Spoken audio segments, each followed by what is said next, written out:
Hello guys, welcome to Crack Aim YouTube channel. Friends, today we'll discuss daily current affair MCQ of 5th December. तो friends जदि आपको हम current affairs भल लगुच निश्चित भाव में वीडियो को लाइक करूँ शेयर करूँ और जदि चैनल नुआ निश्चित भाव में सब्सक्राइब करूँ। तब चलते देखा आज कौन सब क्वेश्चन रही।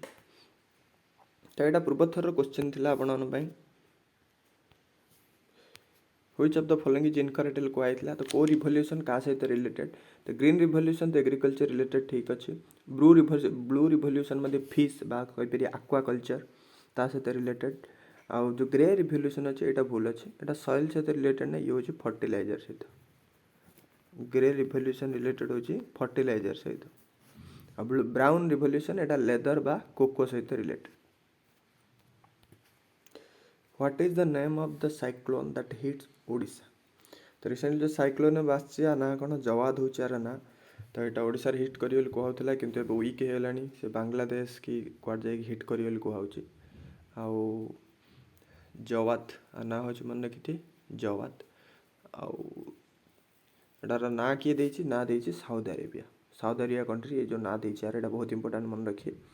सेमती ए वर्ष अन्य किसी आसाला जमी देखिए प्रथम गुलाब आसाला जोटा कि आंध्रा को हिट करता। आर नाटा किए देता पाकिस्तान देता। आउ यस आसाला जो प्रथम आसाला ओडिशा को हिट करता। यहाँ देता ना ओमान देता ओमान कंट्री। आम्फान सेमती हुए जोटा कि वेस्ट बेंगल को हिट करता। यहाँ देता कि थाईलैंड।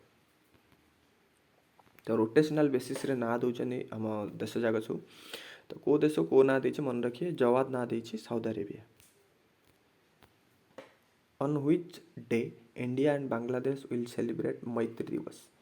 तो इंडिया और बांग्लादेश को दिन मैत्री दिवस सेलिब्रेट कर तार आंसर होची डिसेंबर 6 को। डिसेंबर 6 को मैत्री ये करती आम बांग्लादेश विक्टोरी डे कथा कह जो 1971 रे होता पाकिस्तान रो जो माने जीतिक अलग होता बांग्लादेश 1971 16 डिसेम्बर रे। किंतु तार 10 दिन पूर्व इंडिया बांग्लादेश को गोटे माने कंट्री भाव रेकग्नाइज दे देता 6 डिसेम्बर 6 रे इंडिया दे देता। तेणु ये डेटा को मैत्री दिवस रूपे सेलिब्रेट करा। बांग्लादेश लिबरेशन डे रूपे केबे सेलिब्रेट करा मार्च 26 को। यहाँ ही मन रखी किंतु जो दिन होता विक्टोरी डे जोड़ा कहूँ बांग्लादेश रे सेटा होची 16 डिसेम्बर। और इंडिया डिसेम्बर 6 1971 रे ताकू रेकग्नाइज कर देता देश भाव में। तेणु डिसेम्बर 6 टाक इंडिया बांग्लादेश मैत्री दिवस बा फ्रेंडशिप डे रूपे सेलिब्रेट कर। Recently which state police honoured with president's colours. तो प्रेसिडेंट्स कलर अवार्डटा रिसेंटली को स्टेट को दिखाई तार आंसर होची हिमाचल प्रदेश। प्रेसिडेंट्स कलर अर्थ यहाँ हिमाचल यहाँ जितियार यहाँ हूँ 8th नंबर स्टेट इंडिया रे। प्रेसिडेंट कलर मिलला अर्थ से स्टेट जो पुलिस अच्छी सर्विस बहुत भल कर सहित लोक जो कौच आम ह्यूमानिटेरियन जो कौच अर्थ ह्यूमन राइट्स लोक क्षय न कर माने सहित भल व्यवहार कर। तो ये सब जाक माने पुलिस डिपार्टमेंट पूरा ओवरऑल डेवलपमेंट प्रेसिडेंट्स कलर अवार्डटा दिखाऊँच। हिमाचल प्रदेश को रिसेंटली दिखाई यहाँ। हिमाचल प्रदेश सीएम होचंदी वर्तमान जयराम ठाकुर। गवर्नर मन रखिए ना हूँ राजेंद्र विश्वनाथ आर्लेकर। राजेंद्र विश्वनाथ आर्लेकर होचंदी हिमाचल प्रदेश गवर्नर। पुलिस आसी तेणु पुलिस गोटे मोस्ट इंपोर्टाट क्वेश्चन मन रखिए रिसेंटली इंडेक्स बाहर था इंडिया बेस्ट पुलिस स्टेशन कोटा। तो ताई सबुठारु टॉप रे किए अच्छी सादार बजार पुलिस स्टेशन। सादार बजार पुलिस स्टेशन जोटा दिल्ली रे अच्छी दिल्ली रो। तो यहाँ अच्छी पूरा आम इंडिया सबुठारु भल police station best police station. आ सेकेंड अच्छे यहाँ मोस्ट इंपोर्टाट रही ओडिशा कारण सेकेंड ओडिशार गांगपुर जो अच्छी Ganjam district Gangpur police station जो अच्छी सी हूँ पूरा इंडिया सेकेंड मोस्ट माने second best police station second number अच्छी। तो यहाँ मोस्ट इंपोर्टाट रखिए मन रखिए। Who is said to appoint as the deputy MD of IMF। तो इंटरनेशनल मॉनेटरी फंड तार भी न्यू रे डेपुटी एमडी बोली किसी नाला एमडी ही गोटे पोस्ट था कि नुआरे गोटे किसी चेंज कला तार पदवी चेंज करके नुआरे डेपुटी एमडी माने जोटा कहीपर आईएमएफ रो इंटरनेशनल मॉनेटरी फंड रो सेकेंड हाईएस्ट पोस्ट। एमडी हूँ सबुठारु चीफ जाओ कौचे आम तापर तल को सेकेंड नंबर रही डेपुटी एमडी। आईटा किए रिसेंटली इंडिया गीता गोपीनाथ होती ये आईएमडी चीफ इकोनोमिस्ट एपर्यंत थे। ତାଙ୍କର କାର୍ଯ୍ୟକାଳ ସରିଲା ଏବେ ତାଙ୍କୁ ଚିଫ୍ ଇକୋନୋମିଷ୍ଟରୁ ପୁରା ଡେପୁଟି ଏମ୍ଡି ପୋଷ୍ଟକୁ ପ୍ରମୋଟ୍ କରାଯାଇଛି। ଆଉ ଆର ଏମ୍ଡି ତ ଅଛନ୍ତି ବି ଯିଏ ଅଛନ୍ତି ଜାଣିଥିବେ କ୍ରିଷ୍ଟାଲିନା ଜୋର୍ଜିଭା ଅଛନ୍ତି। ତ ଟପ୍ 2ରେ 2 ଜଣ ଫିମେଲ୍ ରହିଛନ୍ତି। ଆଉ ସେମିତି ଆ ପୂର୍ବରୁ ମଧ୍ୟ ତା ସହିତ ଗୋଟେ ମନେ ରଖିବେ ଗୋଟେ ଇମ୍ପୋର୍ଟାଣ୍ଟ ଗୋଟେ ପୂର୍ବରୁ ଆସିଥିଲା ୟୁଏସ୍ ଯେଉଁ ଅଛି ତାର ଇଣ୍ଡିପେଣ୍ଡେନ୍ସ ଡେରେ ୟୁଏସ୍ଏ ତାର ଇଣ୍ଡିପେଣ୍ଡେନ୍ସ ଡେରେ ମାନେ ଗ୍ରେଟ୍ ଇମିଗ୍ରାଣ୍ଟ ବୋଲି ଗୋଟେ ଆୱାର୍ଡ଼ଟେ ଦେଉଛି। ଗ୍ରେଟ୍ ଇମିଗ୍ରାଣ୍ଟ ଅର୍ଥାତ ବାହାର ଦେଶରୁ ଯେଉଁ ଲୋକମାନେ ଯାଇକି ୟୁଏସ୍ରେ ବହୁତ ଭାବରେ କାମ କରିକି ଟପ୍ ମୋଷ୍ଟ ପୋଷ୍ଟରେ ରହିକିରି ତାଙ୍କ ଦେଶ ଡେଭଲପ୍ରେ ସାହାଯ୍ୟ କରୁଛନ୍ତି ସେମାନଙ୍କୁ ଏଇ ଗ୍ରେଟ୍ ଇମିଗ୍ରାଣ୍ଟସ୍ ଆୱାର୍ଡ଼ ଦିଆହେଉଛି। ଆଉ ଏ ବର୍ଷ ୟୁଏସ୍ଏ ଟୋଟାଲ୍ 34 ଜଣଙ୍କୁ ଆୱାର୍ଡ଼ ଦିଆଯାଇଥିଲା ୱାର୍ଲଡର ଡିଫରେଣ୍ଟ ଦେଶରୁ ଯିଏ ହେଇକି ୟୁଏସ୍ରେ କାମ କରୁଛି ବଡ଼ ବଡ଼ କମ୍ପାନୀରେ ଡେଭଲପ୍ କରିବାରେ ସାହାଯ୍ୟ କରୁଛି ତାଙ୍କ ଦେଶକୁ। ତ ସେଇଥିରେ ଇଣ୍ଡିଆର 2 ଜଣ ଅଛନ୍ତି ଯାହା ନାଁ ହେଉଛି ଗୀତା ଗୋପୀନାଥନ୍ IMFରେ ଯିଏ ଥିଲେ ଚିଫ୍ ଇକୋନୋମିଷ୍ଟ ଥିଲେ ଏପର୍ଯ୍ୟନ୍ତ, ଆଉ କମଲେଶ ଲୁଲା ଯିଏକି ନାସାରେ ସାଇଣ୍ଟିଷ୍ଟ ଭାବେ କାମ କରୁଛନ୍ତି ଇଏ ମଧ୍ୟ ଇଣ୍ଡିଆର। ତାଙ୍କ 2 ଜଣଙ୍କୁ ଗ୍ରେଟ୍ ଇମିଗ୍ରାଣ୍ଟସ୍ ଆୱାର୍ଡ଼ ମିଳିଛି, ଏଇଟା ମନେ ରଖି। Which state kick-started bilateral exercise CARAT? तो ଏଇଟା ଷ୍ଟେଟ୍ସ ତ ହେବନି କଣ୍ଟ୍ରି ସେ ଲେଖିବେ କେଉଁ କଣ୍ଟ୍ରି ଯାକ ଏବେ କାରାଟ ନାମକ ଗୋଟେ ବାୟୋଲେଟ୍ରାଲ୍ ଏକ୍ସରସାଇଜ୍ ଆରମ୍ଭ କରିଛନ୍ତି। ତ ଏଇଟା ହେବ ଆନ୍ସର୍ ହେବ କ'ଣ ୟୁଏସ୍ଏ ଆଉ ବାଂଲାଦେଶ। ୟୁଏସ୍ଏ ଆଉ ବାଂଲାଦେଶ ଏ 2 ଜଣ ଏବେ କାରାଟ ଏକ୍ସରସାଇଜ୍ କରୁଛନ୍ତି। ଆଉ ଏଇଟା ୟୁଏସ୍ଏ ମୁଖ୍ୟତଃ ୟୁନାଇଟେଡ୍ ଷ୍ଟେଟ୍ ଏଇଟା ଯେଉଁ ଏସିଆନ୍ କଣ୍ଟ୍ରି ଅଛି 10ଟା କଣ୍ଟ୍ରି ଏସିଆନ୍ କଣ୍ଟ୍ରି ମାନଙ୍କୁ ନେଇକରି ଏକ୍ସରସାଇଜ୍ ହେଉଛି ରୋଟେସନାଲ୍ ବେସିସ୍ରେ। ତାର ଯେଉଁ 10ଟା ଦେଶ ସହିତ ଗୋଟେ ପରେ ଆଉ ଗୋଟେ ସହିତ ଏକ୍ସରସାଇଜ୍ କରୁଛି। ତ ଏଥର ଯେଉଁ ହେଉଛି ଏଇଟା ୟୁଏସ୍ ଆଉ ବାଂଲାଦେଶ ଥିଲେ ମିଶିକିରି ଏଇଟା କାରାଟେ ଏକ୍ସରସାଇଜ୍ ହେଉଛି। ଏଇଟା 1 ଡିସେମ୍ବରରୁ ଆରମ୍ଭ ହେଉଛି ଏକ୍ସରସାଇଜ୍ 9 ଦିନ ଧରିକି ଚାଲିବ। Who has been appointed as the chairman of Indian Tourism Development Organization ବା ITDC? ତ ଇଣ୍ଡିଆନ୍ ଟୁରିଜମ୍ ଡେଭଲପମେଣ୍ଟ ଅର୍ଗାନାଇଜେସନ୍ 3 ବର୍ଷ ପାଇଁ 3 ଇୟର୍ ପାଇଁ ଏବେ ଚେୟାରମ୍ୟାନ୍ ଭାବେ ଆପଏଣ୍ଟ କାହାକୁ କରିଛି ସମ୍ବିତ ପାତ୍ରାଙ୍କୁ।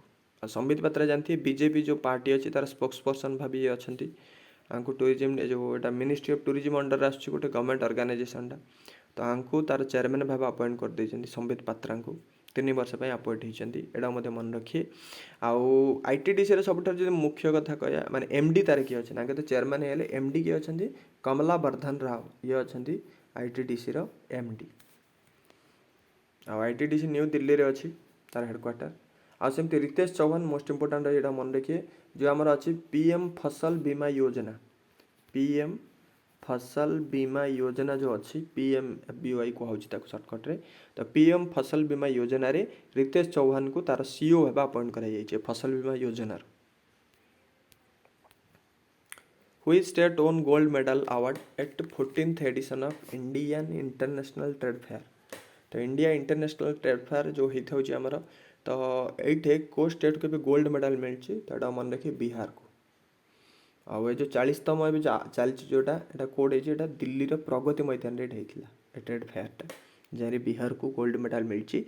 ये जो इंटरनेशनल ट्रेड फेयर रे कौन हो आम जी सब लोकल जिनस अच्छी को इंटरनेशनली पूरा लोक जिन कि पारे ये जो ट्रेड फेयर सब जानीपारे आम लोकल जिनस विषय जोटा कह लोकल लोकल भोकाल जो कह local for Bhokaal local Bhokaal जो कह जोटा आर थीम रखाई आमर आत्मनिर्भर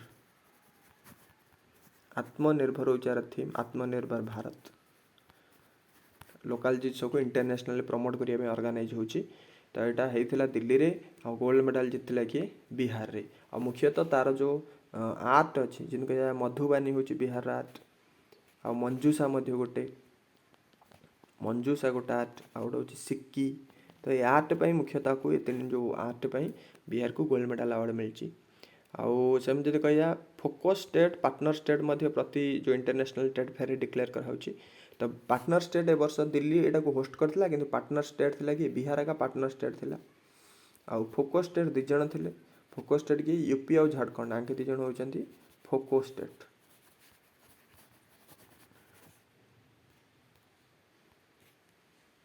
इन which state the famous hornbill festival celebrated?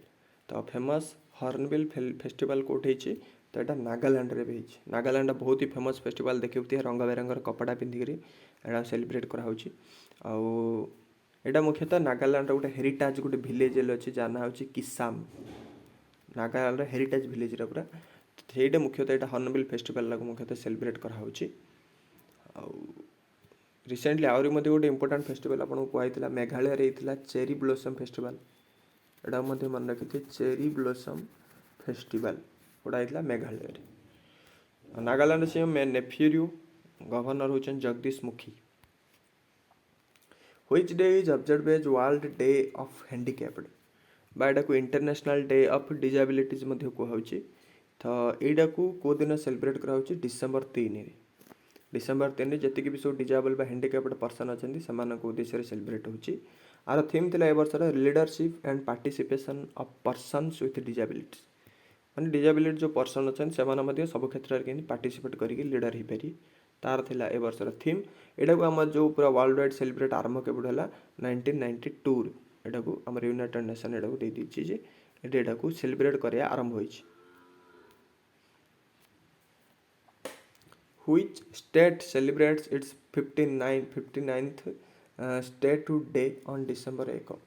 तो क्वेश्चन गोटे रही जाता डिसेम्बर 1 क्यों स्टेट तार स्टेटहुड डे बा फाउंडेशन डे सेलिब्रेट करुच्ची आ वर्ष तार अच्छे 59तम फाउंडेशन डे आउ तो आंसर हूँ यार मन रखिए एटा हूँ नागालैंड। नागालैंड स्टेट आका सेलिब्रेट करुच्ची डिसेम्बर 1 तार स्टेटहुड डे कारण नागालैंड जो केबे तैयारी होता है 1 डिसेम्बर 1963 रे एटा नागालैंड गोटे स्टेट भाव होता तार गोटे एक्ट आसला the state of Nagaland act 1962 Nagaland act 1962 act जो थिला सेटा ना स्टेट ऑफ नागालैंड एक्ट 1962 थिला किंतु आ अनुसार 1 डिसेम्बर 1963 रे आकु स्टेट भाव मान्यता दिया तो से 1 डिसेम्बर हूँ तार स्टेटहुड डे तार फाउंडेशन डे। नागालैंड तो सीएम नेफ्यूरियो गवर्नर होचन जगदीश मुखी। आ मन रखिए एटा हूँ 59तम statehood day. Which day is celebrated as national pollution day तो नेशनल पॉल्यूशन जो कंट्रोल करिया पॉल्यूशन कंट्रोल डे सेलिब्रेट होची डिसेंबर 2 रे एटा सेलिब्रेट होची। आ एटा मुख्यतः सेलिब्रेट एथि होची जो हमर भोपाल गैस ट्रेजेडी हेतिला मन थियो भोपाल गैस ट्रेजेडी को वर्ष होता यहाँ बहुत इंपोर्टाट परीक्षा रिलेटेड दुईटा क्वेश्चन आसुची गोटे तो ईयर मन रखिए 1984 रे होता 1984 होता आ को गैस जो गोटा होता जार ना हूँ मिथाइल आइसोसियानेट।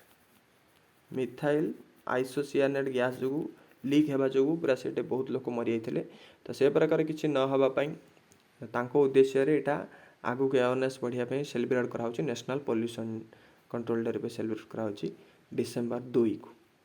ता सहित ये डिसेम्बर 2 आहरी इंपोर्टाट डे कहला international day of abolition of slavery माने दासत्व को एबोलिशन करने इंटरनेशनल सेलिब्रेट करा आउ गोटे world computer literacy day December 2 रे सेलिब्रेट होची दीड जाओ मन रखी। आज भी आप कही आपको माने लगातार चलियो रिवोल्यूशन जी क्वेश्चन अच्छी किसी दिन भितर आप नोट कर रखते यहाँ जी भी क्वेश्चन अच्छी सब जाक लगातार के दिन में सराई जोटा जोटा कि बहुत इंपोर्टाट रही तो यार कहते ये 4टा भितर कौटा को रिवोल्यूशन क्या सहित रिलेटेड आउ धरिक यहाँ कौटा इनकरेक्ट अच्छी आज भितर कमेंट सेक्शन आंसर निश्चय भाव जनातु। तो फ्रेंड्स आज ये पुणी देखा आगामी वीडियो जब वीडियो भल लगी है निश्चय लाइक शेयर और सब्सक्राइब करूँ।